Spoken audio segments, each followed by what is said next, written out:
One summer moment can change a child's life. Through Toys for Tots Give and Go initiative, your support provides books, games, toys, and outdoor adventures that spark curiosity, creativity, and a love of nature. Whether it's fishing, learning a new sport, reading under a tree, or playing with friends, these moments build confidence and lifelong memories. For too many children, those moments never come. You can help change that this summer. Visit toysfortots.org. Toys for Tots, delivering hope beyond the holidays. Listen, all you New Yorkers.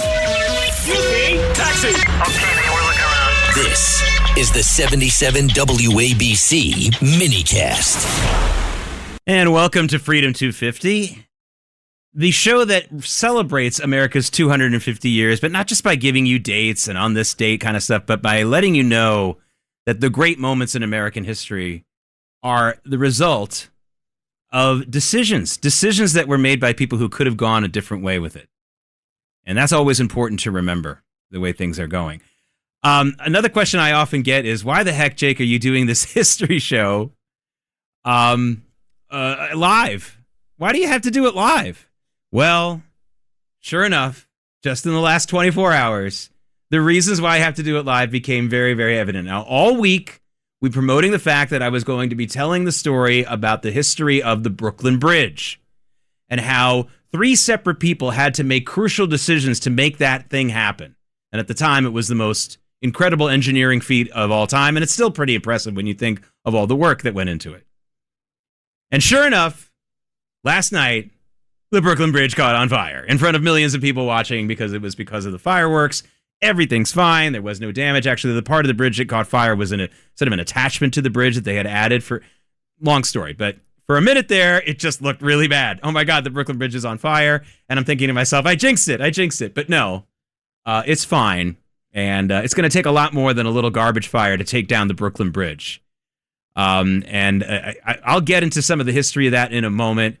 Also, as usual, I love news and I love when it's live. And so I want to make sure everyone knows what I think is the number one story in America right now.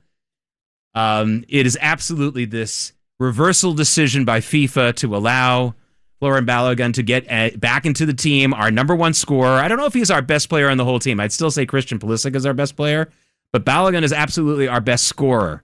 And he was unfairly given a red card. It was a bad call. Almost every objective soccer fan had been saying that for a few days. He was not going to be able to play in our round of 16 match against Belgium tomorrow night. And sure enough, President Trump made a call to FIFA and said, can you review that decision?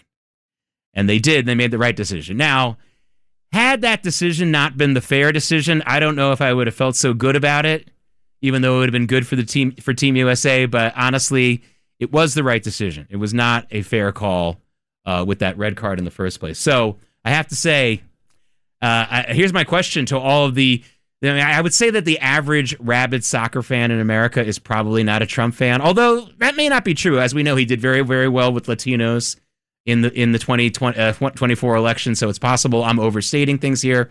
But here's the question. Do you hate Trump so much that you're not going to be happy with this decision? But I'm happy with it, and a special reason why I am happy with it is actually it is the right decision. And I can't find any one objective soccer fan who says otherwise. Maybe now that Trump has reversed it, things will have changed. All right. We have a special guest here for you. We have actually 3 special guests on during the course of this hour. But the first one is really a special guest, a great colleague of mine. His name is Steve Gruber. He has a national radio show. He has a national TV show. Oh, and in his spare time, he also put together a great patriotic song, which we're going to hear in a second. But joining us right now, I assume from the road somewhere in Michigan, is the great Steve Gruber. Steve, come in. How can you hear us? Jake, how are you tonight? Oh, and let me answer your question. Yeah. Yes, they hate him that much.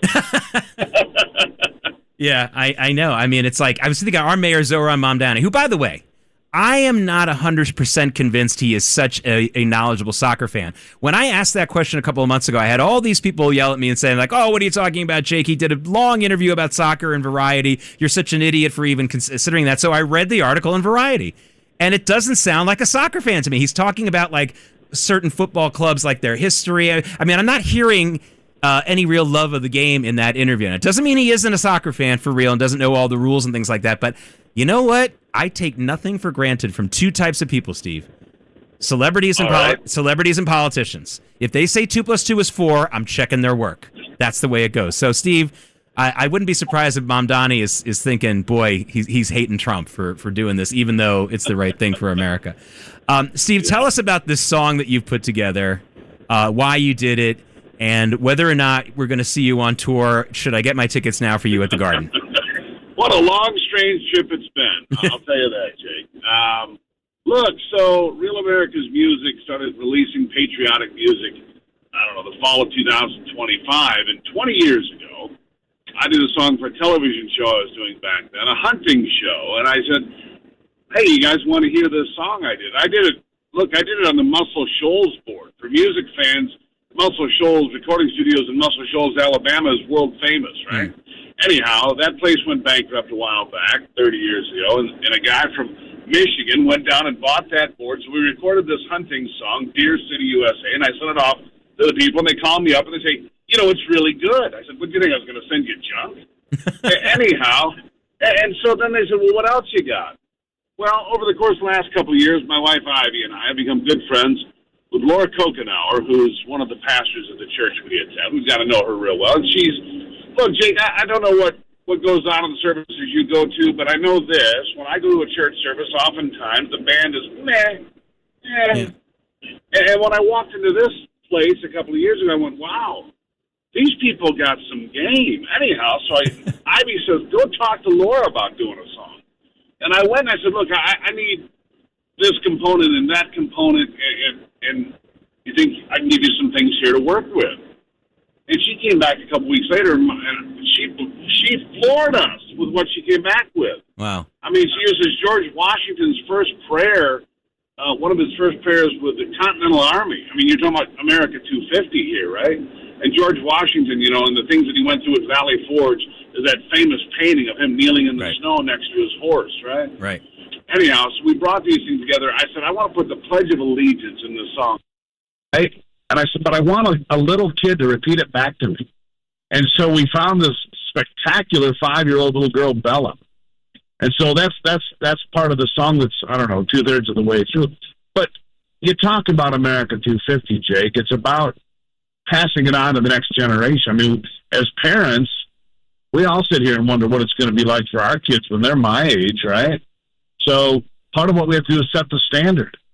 And anyhow, so we put the song out on the 26th of June. It probably becomes the #1 song on iTunes Christian charts, where it still is today, which blows my mind, because there's some real competitors in there, right? People that have been doing Christian music for decades or whatever. And then it went all the way up to #2 on iTunes across the board. Amazing. I mean, it just blew our minds. We charted on Billboard. I won't know how high until we get to the numbers get released every Tuesday. But our first week out of the shoot was remarkable, rewarding, stressful, and great. And of course, then they call back and say, "Well, what else you got?" Of course they do. Rush back to well, we'll come back as most of it. Am I going on tour? No, probably not. Yeah. So I'm not opening for Let's give everyone a little bit of a sample. Anybody anytime soon. I do play the drums on this song. Oh, nice. Okay. I'm not really a musician, Jake. I'm a drummer. Okay, that's all right. And I think that's good. So let's give everyone a little bit of a taste of this. Let's play. Yeah, let's play a little. Let's play 20 minutes of this. 20 seconds of this.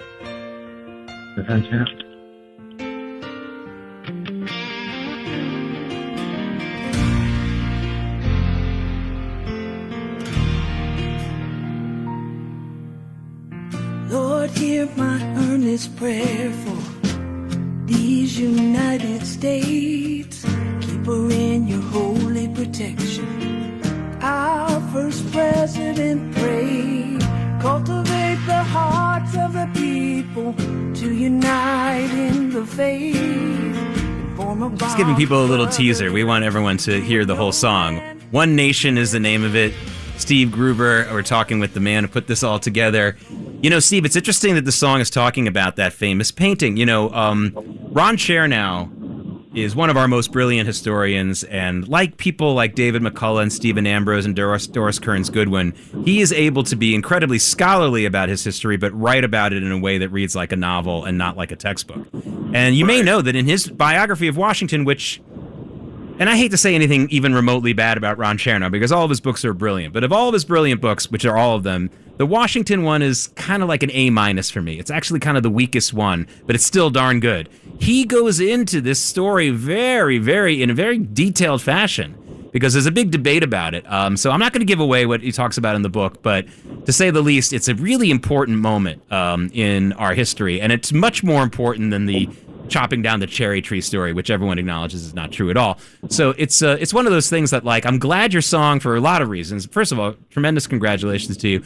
But second of all, it's like, it's kind of good that we're having this discussion. Like, George Washington, like so many of the founding fathers, actually wasn't a very, very religious person. But the fact that he took the time to do this prayer, that's what made it even more valuable, correct? Well, it is. And something else that Washington did, he required his officers to attend church on Sunday to set the example for the Continental Army. So was he an openly prayerful man? No. But was he a man of providence? Yes, he was. And you look throughout American history, whether it's him or John Adams or Abraham Lincoln or even later presidents like Ronald Reagan. And you look at what Trump's doing now with a faith office and everything else. Trump may be more consequential in faith matters than many of our other presidents, even ones like John Tyler, who held Bible studies in the White House and had 15 kids. When they said, go forth and multiply, Tyler thought they were only talking to him. Right. You know, there's something about that that's really important, and I think it's worth talking about, especially on this show, the Freedom 250, the decisions that made America, because I think of all the decisions in the Constitution, one of my favorite ones, if not the favorite one, was the Founding Fathers understanding that we needed a singular executive. We didn't want a king. We wanted it to be accountable. But at the same time, we wanted it to be like a king in that it would be a human being who would be solely accountable for, at the end of the day, the welfare of the country and accountable to the people. And one of the things that I think has become, because of technology and things like that, probably the hardest thing for any sitting president, no matter how bad his popularity is, no matter what his chances are, even during a lame duck period, one of the hardest things for a president to achieve is some degree of humility. I mean, think about it. In today's world, you've got your finger on the nuclear button, you have control over a multi-trillion-dollar budget, you know, and if you're not seeking some religious, I mean, it doesn't mean you have to go to services every week. It doesn't mean you have to be that devout, but you know, a president who has an understanding and a humility before a God is a good thing, because otherwise, I don't see how you ever reach any level of humility at any stage. Well, you know, I don't mean to light up the email board, but, you know, Trump might work on the humility a little bit. Right. You know, I mean, that's where I was going with it, you know, and the fact that whenever he speaks about God or religion, I think it makes me feel better that, okay, this guy does understand he's not in control of everything. And that's a good thing. That's a good thing. That is a good thing. I agree with you on that. But you look at providence throughout American history, and I'm actually working on a book on this called Prayers of the Presidents. But you look at the battles. I mean, winning the Revolutionary War was impossible. Holding them back in the War of 1812 was impossible. The Civil War was lost, you know, many thought Gettysburg if they'd gone the other way. And then you look at other places like the Battle of Midway. You know, the Japanese had us outgunned, outmanned, out everything. And somehow we sink their carriers and survive that deal. I mean, there's just so many examples of where America overcame the odds. And Jake, I'm just going to say, from my point of view, I think the hand of God has been on this nation for 250 years. I don't know what the intention is always, but I think that providence it's undeniable in this country, in the history. And you can go back through the annals of this country and things that were just absolutely impossible. I mean, the British set the Capitol on fire in 1812, and then a freak thunderstorm puts it out. Mm-hmm. Come on. Right. And, you know, to me, it's not a stretch. Even if I were talking to some real leftists, it's not a stretch to think that that's potentially possible if you have any belief in any kind of a God at all, because this is a country. And by the way, Matt Taibbi, who is a far leftist, who happens to be a more honest far leftist journalist than you get run of the mill. I mean, he's pretty honest. I mean, I don't agree with everything he says, but he's a far leftist journalist and he's pretty honest. And he's been pushing back on Mayor Mamdani's speech from Friday very courageously and doing a really good job of it, because Matt Taibbi is a smart guy.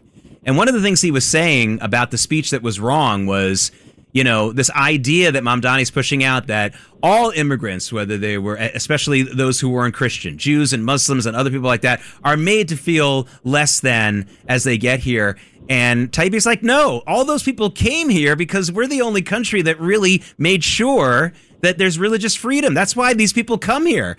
And so the idea that God would be on our side because this is the country where everyone who worships any God whatsoever has a guarantee of religious freedom doesn't feel like much of a stretch to me if you're already a believer in the first place.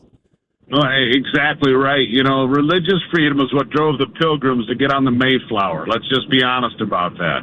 It's what drove waves of Irish and Catholics and Jews to come to America because they could get here. First of all, they could build a life the way they wanted and worship the way they wanted, and still do to this day. Mamdani, I don't know how you guys do it. I don't know how you. I mean, I have a stomach. I have a strong stomach. Basically, it's so many different things.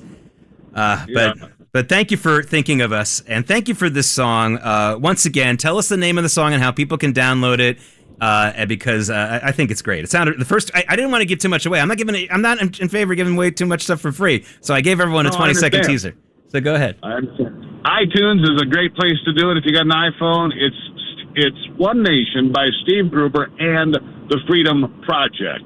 And we've got people lined up to do more music with us because it's been fun. We did really well in the charts, and I think we've got other great ideas. You can also find it, if you got an Android, Amazon's a great place. It's on all the streaming platforms, Spotify, Apple Music, Amazon, all of them.